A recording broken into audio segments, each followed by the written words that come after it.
just a lovely event. It's really nice to be out in the community. Councilmember Lyndon Davis, I think his name is, he was there and he actually did a Instagram live while he was there with us. But it's really a great opportunity in the Bronx, especially that we have a specific program in the Bronx. Want me to stop? Do you mind stopping for just a second? We can definitely. It's a limited amount of time. Dr. Wright, we're really happy that you're able to take a few minutes to be with us and self-introduce our executive deputy commissioner. Good morning, everyone. Good morning. I am Gene Wright. I am, as she said, the new EDC, mental hygiene. Been here, this is my 6th week. Wow. Still using that new guy excuse. But I'm very glad to be here and looking forward to working with everyone. And so, yeah, please continue. Let me know what you're doing and how I can be of service. I have about 10 minutes before I have to go to cabinet. Thank you so much for being here. I know you're booked, and so this is a real opportunity. I'd like to ask folks to just go ahead and reintroduce yourselves. That would be great. Okay. I'm Sherelle Cruikshank, the Executive Director at Include NYC. We support children from birth to the age of 26 and their families by providing them with resources for a suspected or known disability. And we support them through their educational journey and into adulthood. Fabulous. Nice to meet you. Okay, I'm Joanne Siegel, and I'm the co-director of the Rose F. Kennedy Center that is at Montefiore and Einstein. And I also am the Bronx TV Council chairperson. And our program at Montefiore now and at Einstein, we have a children's clinic that serves children from birth. Actually, we go into now adulthood, but mostly we service children from birth through 21 in terms of diagnostic evaluations and treatment for children with all types of disabilities. Nice to meet you. I'm Edie Weber. I'm sitting in this committee as parent. I'm the parent vice president of the Bronx DD Council. And my other hat, I'm vice president at AHRC New York City. And when Kathy introduces herself, I'll let her talk about AHRC. Thank you so much. Kathy, unfortunately, we still do not have the option of bringing the camera on, but we can see you. Please introduce yourself. Good morning, everybody. I'm sure you all look lovely. I hope you had a good weekend. I'm Kathy Broderick. I'm the program advisor here at AHRC New York City. The agency supports people across all 5 boroughs, and we serve people from birth to death. We have at-home programs, residential programs, day programs, work programs, family support programs, all of which address varying needs of people that need our support. We have the first New York City collaborative and open day crisis respite house for individuals who have been stuck in HHC hospitals. Edie and her team have done an amazing job in the employment arena. We actually employ several hundred people with IDD in various types of jobs. And also now have a relationship with Salesforce. And I do believe we just collaborated and opened in Canada. So now we're also in Canada. Doing a lot, trying to continue to meet the needs of people and their families in very trying times. Thank you, and it's a pleasure to be here. Yes, nice to meet you. Thank you, Kathy. So this is our agenda, Dr. Wright, and we're going to really just provide an update. This is where we learned so much about what's actually going on in New York City. Did I meet everyone? You met everyone. Have you not met Rihanna as yet? Oh, Rihanna is our own. I'm so sorry. I recognize you, but I recognize you as well, but you would just. Sure. My name is Rihanna McKenzie. I am a program consultant in CSB. I oversee portfolio of contracts as well as coordinate the CSB and anything that we need to do in order to make sure that that we are the NYC we have a presence, whether it's at the DD council meetings and things like that. It's good to see you again. Yeah. Find me again. I'm a senior planning analyst in Office of Policy and Planning in BCARE with Janice and Brianna. Right. And I coordinate kind of all the CSBs of the core and then the 3 subcommittees. So I might look familiar to some of you, or you might have seen my name in the many emails that we sent out. I'm just listening in. I'm going to keep asking for names, charge it to my head and not my heart. Please continue. Thank you. So we know we only have you for 2 more minutes or so. We were, If you get me. oh, thank you.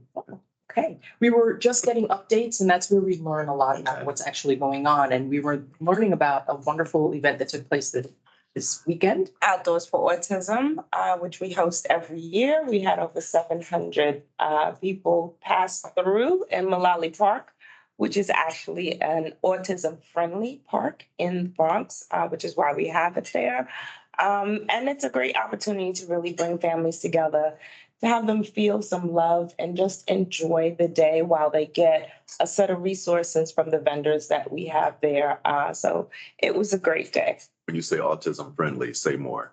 So like the playground is designed to support children with autism. So they have a lot of different textures, and there are sounds, and there are big symbols that they can go stand in and feel. So the park is one of the few autism-friendly parks that they have in New York City, actually. Intentional. Yes. Wow. Yes. And we're actually working with a group that is trying to develop some more autism-friendly parks in New York City. Well, we'll connect you up so we can take that trip. Yeah, that would Really be- yeah. Yeah. Okay. Joanne. So I wanted to mention, and please join me if you want. We had the Bronx DD Council had its annual family support conference on May 16th, and we had about 410 people who attended that. And we had greetings from Assemblyman Jeff Dinowitz, Congressman Jamal Bowman. It was really a nice day. I don't know if you want to mention. Yeah, well, and thank you, first of all, right, Yes. to the city for your contribution to making that a success. Thank you, It's- Dr. Wright. Yes. What did I do?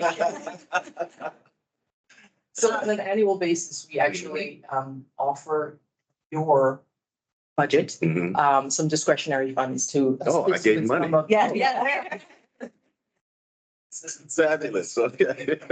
Yeah, it's really an amazing event where families really come to learn. We have different workshops, and we had 2 rooms of vendors set up. How many vendors were there? There was close to 60 tables. 60 tables. So, and it's an all-day event, and it's really incredible for families. Liana was there. Yeah. Pleased, yes. It was great. I want to mention a couple of other things that we're doing at the Kennedy Center, which is we're actually working with the State Department of Health, but we work with our local New York City Department of Health and our children and youth with special health care needs. And so we're doing a collaborative and a partnership with that project. And we cover Nassau County and Suffolk County. And we are providing technical assistance to the local Department of Health staff. So we're very connected here with New York City. So that's a nice project that we have going. Yeah. Fabulous. Thank you. This was so nice. Yeah, and unfortunately, some of our members are not here. Okay. We expected Freeman and. Yeah, so Freeman and Lisa couldn't come. Of course, we have done 2 members in our committee. Right, so we expected another member, and there is still yet another member. We'll have other opportunities. Great. To bring you. into the Absolutely. room. And I'll see you at the CSB meeting. Yes. Yes. And Joanne, that's coming up at the end of this month. Yes. Yes. All right. Thank you so much. Nice to meet you. Thank you. Thank you. Nice meeting you. Okay, thank you so much, folks. And we are happily going to ask you to please, that's a lot of really great information that you provided in terms of the updates that are going on around the city.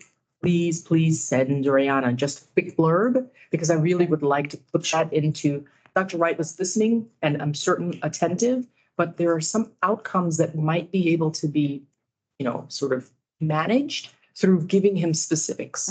Okay. Well, I just want to mention another autism event that happened in the Bronx, and Sherelle, we should kind of link up.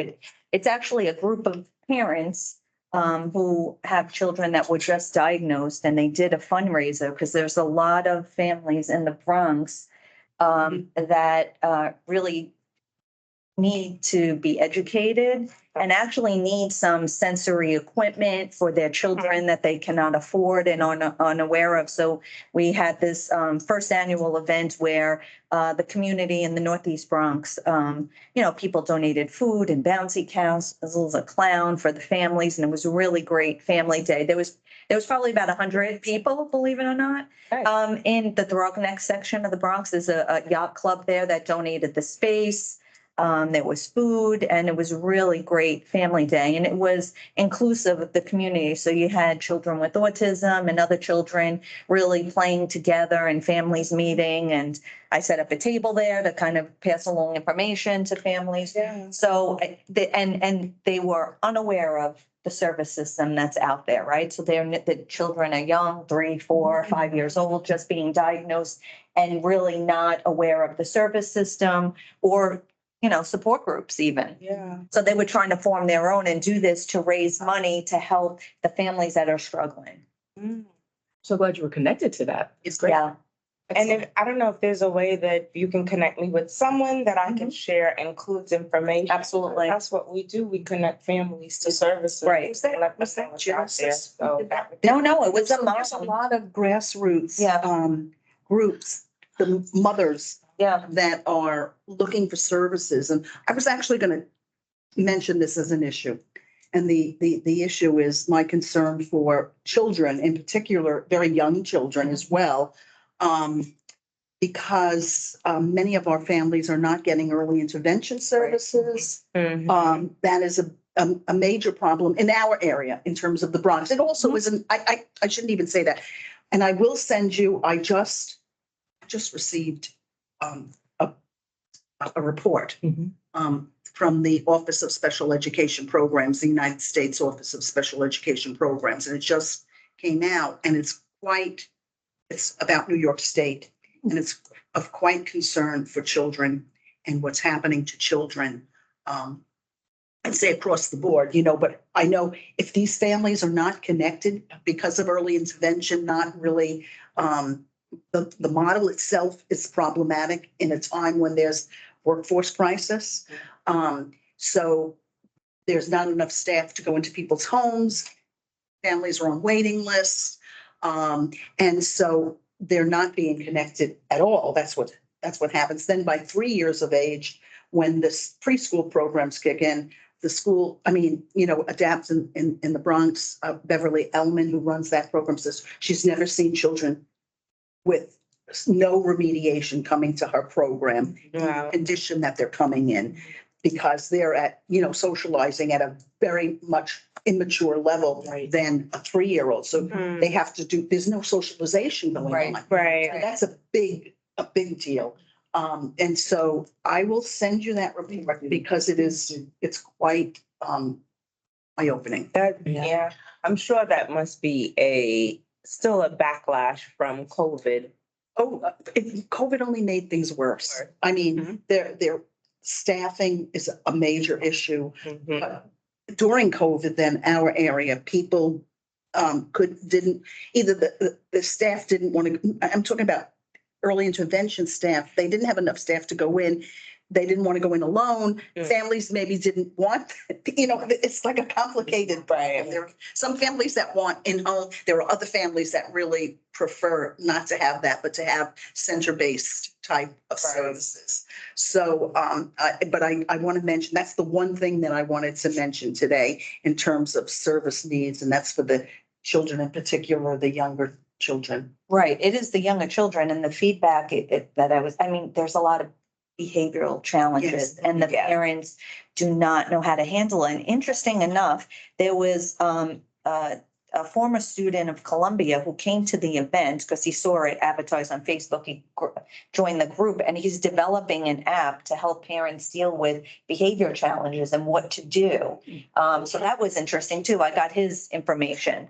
So he has I want to send you the flyer because he wants people to participate in it to enhance the app, but it's really because that's what they're struggling a lot with now. And you just saw the behavioral outburst there, at the event, and the parents really just not knowing how to handle it.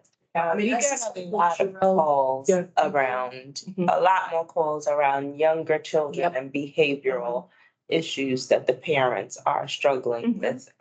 We do get a lot of more of those calls now at a younger age. Yep. I suspect you're onto something when you say that surely the COVID sort of years contributed to that, right? And that's why you're seeing folks who just have no sense of what is going on and what the resources are.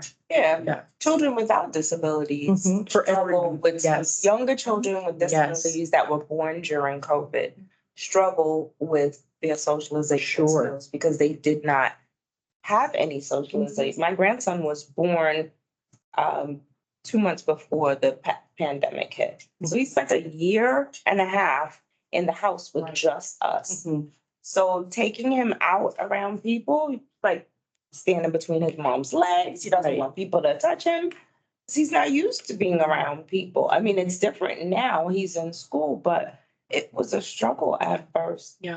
Putting him in school because I have no one else but us. So what do you do? And, so much less for a child with a disability, that makes it, compounds it so much more. So I think one of the things that Rihanna, you wanted to speak, I just want to move us through a little bit. I thank you so much for all of the updates and certainly these points of information in terms of, we want to think about, well, what's the work here? Because maybe that's a part of the work. I mean, I'm thinking, listening to each of you speak about the fact that we're seeing the gap that COVID caused, right? Do we fashion something? I know I heard, Sherelle and Edie saying, we're going to get in touch. We're going to figure out if there are lines there, but can that possibly be a part of what you propose as work for the subcommittee? Just really trying to figure out what are the lines that we need to be not only crossing, but creating, right? If we have families who are not connected, whether it's to early intervention and or other resources, are we as the subcommittee a part of the solution there? So just putting it out there is something that is both for our observation as well as for our thoughtful consideration around the work for the subcommittee. Brianna, I know you wanted to speak a little bit about the non-mandated monthly meetings, right? I mean, if you want to go ahead and start that conversation. Yeah, sure. I guess this sort of like kind of lends into that, and I was trying to kind of figure out what the work of the subcommittee will be or should be. And I know prior, I think during COVID, you guys will meet that it is monthly or quarterly, whatever we decide. And I just want to know there's something that this group would be interested in so that we can start the conversation and really thinking through what the work of the subcommittee will be. Of course, this would entail extra meetings on top of the 2 annual mandated meetings. And I really am just hearing, and these gaps that you guys outlined, I've heard it also when I have my learning collaboratives with providers, because these are some of the things that they brought up, like, lack of socialization, staffing, early intervention, behavioral health issues. Like these are issues, like challenges that they brought up during our meeting. So I want to, just to kind of get from the group, is this something that we're interested in? Whether it doesn't have to be monthly, whatever the group decide in terms of, when we meet, but really to start thinking through what it is that we really want to accomplish. Let's have something like, we have all of these gaps, like what are we doing as a group, as a health department also in terms of, addressing some of these things. So I want to know if you're interested in. Thanks, Rihanna. So essentially thinking about the fact that we have 2 meetings that are mandated, annually, we should meet at least twice as a subcommittee of the Community Services Board. That we were in the habit of meeting every single month for the COVID years. And it was really helpful. It was really productive to hear about what's actually going on, and really to think about the way that we could connect ourselves to some of the work that's going on at the department. As you recall, we had a couple of group meetings. One was with the the folks who are serving families who reside in some of our service provisions. And it was really, really helpful because we were able to assist with PPE and really just hearing, what some of the challenges are so that we could adjust the way that we were approaching. Wondering then, as Rayanna put on the floor, whether or not we want to supplement our meeting, how often should we get together? But I think it would be helpful first to think about what we're getting together to do. Yeah. Because we certainly could pass around emails and say, here's what's going on in the Bronx, here's what's going on Staten Island. And yet, if there's something that you really want to address, I want to remind us that before COVID, we were actually on the verge of looking at individuals with IDD who might be in the justice system, right? And we were very concerned because we were learning, not only because of that network that I used to attend at with H&H, the neurodevelopmental group, and they are still meeting, I think, though the pace has changed thanks to COVID. But we were hearing from our own contacts about folks who were being misidentified. Right. Something was going on, and so they ended up in the justice system. That's not necessarily where they belonged. But we also want to make sure that the folks who are there are supports and services, right? And so we had a conversation about coming together with one of the other subcommittees of the CSB, and we were initiating those conversations. Then boom, the curtain fell. Right. So that's just to remind us that we were moving on something that we thought was really important. I think what you've said in the room today might challenge that as a priority, because being able to connect with these families of young children, that sounds like something that requires urgent attention. But I'm not suggesting either one. I'm just reminding us that we actually were thinking purposefully about how, what's the frequency with which we meet so that we can address some of the topics that we were. In terms of the criminal justice, in Staten Island, the National Arc of New York has a program called Pathway to Justice. And it's where they are educating, right, law enforcement. They do special trainings, law enforcement, the district attorney's office. We actually formed a team of providers in Staten Island, along with people from the district attorney's office, the police department, the community affairs of Staten Island, and Staten Island University Hospital. Probably should have someone from the Department of Health involved in that team. And we had a couple meetings so far and gained a lot of community participation in it, people very interested in. And what we're learning is that, because we talked about data a lot, right? What we're learning is the police department really doesn't have the data, right? So when they're getting a call and a response, a person's disability is not really disclosed, or if it is disclosed, it's not documented anywhere. So trying to collect data on it is very difficult, and we see that those challenges and starting to, again, we have the district attorney's office participating. I will share more information about Pathways to Justice and the work that we're doing on Staten Island. I just know right now that there's lots of challenges there with actually identifying our population of people of IDD in the justice system. I think from what I saw on Saturday with these families, trying to really connect them to services, there's so many people and children, as we're saying, with those unmet needs that I think that could be a focus, really. I think it'd be easier to really kind of do a lot of community outreach and education to these, and somehow have the DOE really participating and at the table. And we discussed that in some of our prior meetings on, sharing information, because there's so many students now moving into their local community schools and not District 75. Mhm. They're pushing the kids into school, and there are Yeah. so many challenges in community schools because they're not prepared to deal with them. Right. So that's just my, Well, they're doing that also because they're trying to do the reimagining of special education. The DOE has this huge campaign, which we sat on the council for the year that they were doing this. So they are trying to push these different programs. But now that there's a cut in the budget, these programs are not as readily available as they were, or as they were planning to be, considering the cut in the budget as well. So that is challenging in and of itself. I would think, for this committee, we don't have representation from right today anyway, from the other boroughs.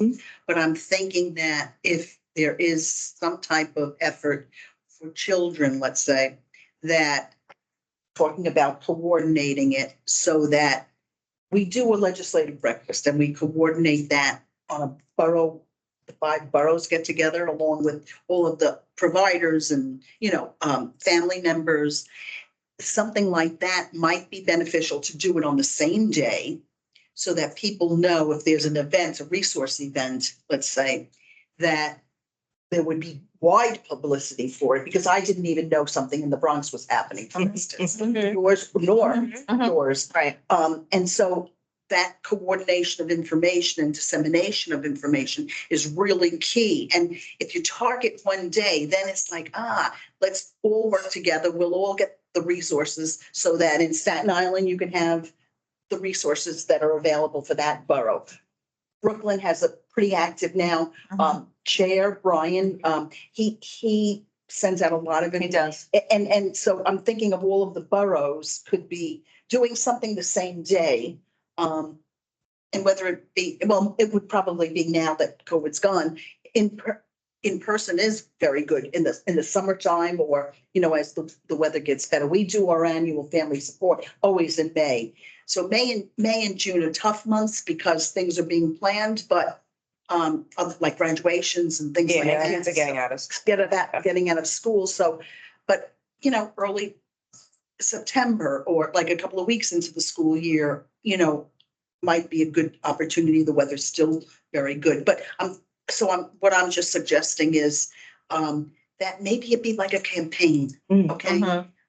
Because clearly we're not, my difficulty with early intervention is how do you reach parents that are maybe it's their first child. If it's their second child, they probably have a better idea of, child development and what to expect. But it must be very frightening for a first-time mom to have a child that may have special needs, like whatever it is, and they're grasping for information. And if EI is not doing it, then that is a major problem. Yeah. That's a major problem. And that's why a lot of parents, they feel disconnected because we used to have they would build the connection on the EI side, and they would meet other parents. And there would be that informal network that was very good, very helpful. So I'm just thinking maybe that's something to work toward, but I would get all the boroughs involved in it, and Coordinating it is important. There's so many different groups, Save Our Services and the DD councils and New York City Fair. It's very hard because it's always the same people. And so it would be nice just to be able to coordinate with people too, because some boroughs have better, maybe they have better ability to bring in IT people and things like that. Yeah. So I want to say something. If you take a look at I want to connect us to this transitions data access update. And the reason I'm doing that is because this was something that we did identify at one of the meetings not so long ago. Yeah, may have been long ago. They were running together. I have no idea. But this is one of the things that we were saying, in what you just said, Joanne, kind of made me think, oh, wait a minute. It connects to this in some ways, right? We wanted to think about how are we understanding who is transitioning when we're along the spectrum of transition. right? Mhm. It sounds like there's an emphasis right now in our minds about what's going on at the early part. You know, are we connecting with folks? Are we then able to inform families of what the resources are? Right. Are we helping families to move through? I wonder if we want to think about, I'm not sure what kind of progress we've made in these areas, and we certainly want to hear from, both you, Sherelle, and you, Joanne, if there's, stuff that you were able to learn that you could bring to this part of the conversation. I wonder if these come together, if we create a nexus between what we were speaking about, but focusing on that early end of, sort of the lifespan in that discussion. I mean, what think you? Do you think that there's relatedness here to what we had brought up the last time in terms of transitions being a real place where we don't know what's going on? We don't know how many people are expected to move from one part of the system to the next. And as such, the system is not ready. Right. Who's coming, right? So DOE data is always extremely delayed, whether it's on the state level or whether it's on the New York City level. Like, we literally just had a meeting with Senator Gillibrand's office, and we had to give them data from 2022, 2023. Why? Because we don't have any other data from the DOE. So that is like a chronic issue with the DOE. So data is only as good as you get it. And that old data, I mean, it's better than nothing, but you know that obviously it's not reflecting what's happening right now. But what I do wonder, and I know we used to do this in the council, and I don't really participate in the council as much anymore, but we used to have the transition coordinators come in and provide updates on how many kids were transitioning out of school. Do they do that It anymore? is extremely difficult to get that information now. So Mhm. I think it may be one person from DOE who goes to the adults committee. Right, there's still some transition coordinators, but when DOE added that extra year where the students could Yeah. stay another year, that is really creating. Making crazy. Yes. Yeah, we've been getting a lot of calls about And that. in Brooklyn, we have a new position, a community outreach position that's going around to help introduce family to services. And she can't even get list of students who are transitioning anymore. And then, what happens, and we need that transition to start very early because they need to Right. get, if they're not eligible through OPWDD, which takes a long time, Mhm. then authorizing the service takes again another 6 months if you're lucky, good, Mhm. to get that authorization. So there's delays there. So I think that extra year in DOE is not really helping. It's hurting that transition Yeah. into adult services. Because parents are saying, if I could keep them in school a year longer and I don't have to deal with the transition, keep them in school Yes. a year longer. That's what we are getting from our families. They're just Yeah. like, we want our kids to stay. If they could stay for the rest of their life, we'd like them to stay. Like, there's very few, unless you have really motivated either youths that are transitioning or parents that are really trying to deal with life transitions. They want their kids to stay just because it's easier. Kathy, it sounded like you were voicing. I was just gonna indicate that the transition at the end of somebody's school career, as Edie and Cheryl have pointed out, it's cumbersome, lengthy, and people are languishing for a year, sometimes 2 years with nothing. I'm also finding when agencies like all of us at the table are trying to get in front and have people get registered with OPW, get eligible, get in the waiver at an earlier age, perhaps in the transition from kindergarten to elementary now OPW has a reg that indicates they get to decide if somebody needs the waiver. And Oh, their wow. response has I been didn't know that. not needed, not needed, not needed. Wow. Use Okay, we're not getting- community, Yeah, this is what, very bad. Go ahead. use community supports, which then as pointed out, in some cases, the waiting list is so long, they get nothing.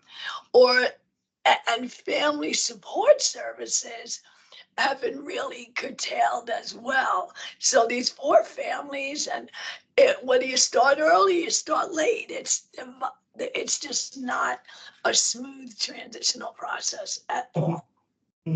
Okay, so what I'm going to do is say this. I think with the 6 minutes left in this conversation, it sounds like you've identified at least 3 areas, right, that we potentially could address. Yes. One of the things I'd like to do, I think, and tell me what you think about this, is to really invite the rest of the team who are not present today to learn about these 3 things that we were discussing.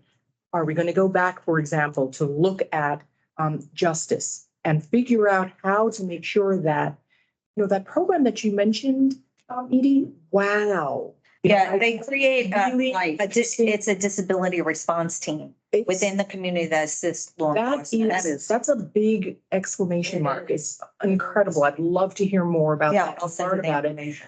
Is that an area that we want to explore, both learning about what's going on there and figuring out if there's a way to expand upon it? It sounds a lot like the work that we were doing in the neurodevelopmental work group. It was an intracity work group. We had OPWDD there, H&H, DOHMH, and various others. We were looking at, and that's one of the sort of key stakeholder groups that I was mentioning when we were speaking about justice as an issue. So there's that. There's also this early connections. That's what I'm thinking of calling it for, just for the purposes of not saying early intervention, but it's really early connections, right? Helping families to know about the resources, helping families to understand that, yeah, this is atypical behavior, or there's a way to make sure that the supports that are needed for your child are really, available to you, right? It sounds like that's a huge area. It makes a lot of sense that that's a huge area, considering, what this globe has been looking like over the last at least 5 years, right? I mean, COVID's not really over. We're now post-COVID. Do you know what I mean? It's COVID is now a part of how we live. Right. We are flavored by it. So Just like the flu. just like the flu, we're flavored by it. And so we really need to understand how to adjust and to kind of to amp up the availability as a result, right? And then that third area, the transition. Transition is always, it's been like an age-old issue. This has not gone away, just like housing hasn't gone away, just like workforce has not gone away. Transition is a huge area. But what I'm thinking is that we might want to, do a little bit of email chatter, put, these areas and say, listen, one of the things we discussed today was trying to figure out the work for this coming fiscal year, right? And here's some ideas, and maybe get folks to weigh in. You need to also weigh in, to just say, here's what makes the most sense. Let's be a connector for. Does that make sense? Yeah. Okay, this way we'll be able to really get the voices both in the room and as well as those who are not with us right now to really have that conversation. That I think will also help us to answer the question that Brianna has put forward. So how often are we going to meet so we do this work, right? Because if we're meeting twice a year, we're not going to get the work done. We're just going to come back to that same conversation that second time we meet. Oh yeah, it really is an issue. So let's see if we can do that in an email that's comprehensive and, gets folks. That sounds good. fantastic.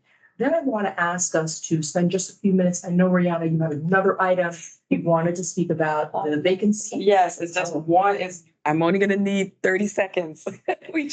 We are down 2 members, Marco and Alana. So we've identified one other person, but we're looking for a self-advocate to replace Alana. So if you know of anyone, please, I've emailed Alana. She said she'll let me know if she, if she's think of someone. I spoke to you also at the conference. If there's anyone that please forward the information and I'll reach out. Right, and it's really about encouraging folks. We do better when we're hearing from folks who are receiving the services or who could benefit from the services, right? Being in the room among us. And so encourage the folks that you know who might be interested in coming to educate and keep us straight. Yeah. In our work. Thank you so much for that. I think the biggest next step is for us to write this up so Yeah. that you're able to mull over, what are we doing here, right? And then how often should we get together to do it? I'm going to be silent just so that you have that last minute to tell us what we haven't touched upon here today that you were really burning for us to get involved with. Do you have any updates about the local service plan? No, but you know what, Annika, do you have any updates? I know you didn't come prepared. Do you have any updates that you would share with this team?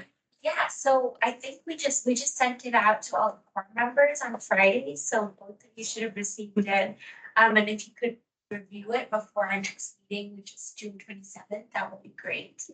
Yeah, the only update there is really that the state has changed it to a 4-year process last year. So every year we're required to submit annual updates. So our last plan was 2024 through 2027. So in each of those subsequent years, we have to submit kind of just updates on our agency's work regarding the goals and objectives that we set last year. So we shared that with you and hopefully you have a chance to review it and feel free to email the group with questions, comments ahead of the meeting. It's due on June 28th, which is the day after our meeting. So it's a really fast turnaround once we meet. Okay, thanks, Annika. Our meeting is the 27th. 27th, yes. Yeah. Oh, no.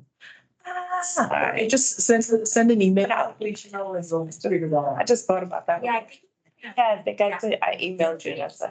Okay. I want to make one more announcement, and that is that, so Commissioner, from OPWDD, Kerry Neifeld is resigning. She's leaving. And, Willow Bear is going to be temporarily taking her place. They are having stakeholder meetings throughout the state and in the Bronx, for New York City, we have it at Einstein on Tuesday, the July 9th, and it will be from 11 to 1 At Einstein. at Einstein, Person. in person. Now, they are doing some things remotely, okay? Yeah. But that, and they sent out an email on that. But this is in person, and so they'll be coming up. It's at the Left Rack Auditorium, which is in the Price Center at Einstein College of Medicine. So Joanne, thank you so much for that. And I'm going to ask you to, what we'll do in this email, I'm going to work with, Rihanna to create an email where we're going to ask you for those announcements. I would like you to send them in. Yeah. So that we can be very The specific. pathway to justice stuff too in that email? Yes. Okay. Yes. All right. So, We'll prompt you. You don't have to think of anything now, but we'll prompt. okay. So And then that's really. the other thing that kind of Kathy brought up has to do with OPWDD changing a lot of sending out administrative memos, changing the way things are going to be done. From our perspective, from their perspective, they said it's always that way, but it appears as if they are reducing like the numbers of children that would come into the system. It's going to be much more difficult. Okay. And everything, there's a caveat now in the regulations that everybody has to meet OPWDD eligibility for anything. What that means is, and we've discussed this before, is that you have to have that code 95, which is a defining factor of IQ as well. Okay. So a lot of individuals that they're saying no, but it's everything then is up to them. It appears to me that they're narrowing who they're looking at. So again, people who have other types of disabilities, unless you fall within, I'm going to say the IQ plus a disability, right? Or a disability plus IQ, it should be rather, it's going to be more difficult to get into the system. Okay. And so that is a major concern. That's why I think that stakeholder meeting is very important to hear from families. if they're not getting services. So even with approval, what we've been hearing is that the families are approved for a service, but they can't get a service. And there's many reasons. Yes. There's not enough staff, there's maybe not, but it appears as if it's getting more and more difficult to get services. They're also changing the self-direction criteria. And so you must be able to communicate your needs. And if you have like a surrogate, I'm going to say, you're not going to be eligible for that program. You're going to need the person to be able to verbalize what the needs are. Okay. Well, that will certainly change the pool of who gets the opportunity to. Well, and because I think that completely, and that, all of that changes what happens in New York City. Sure. Okay. And so you'll find, and my feeling is. But that's so people discriminating. falling between the cracks.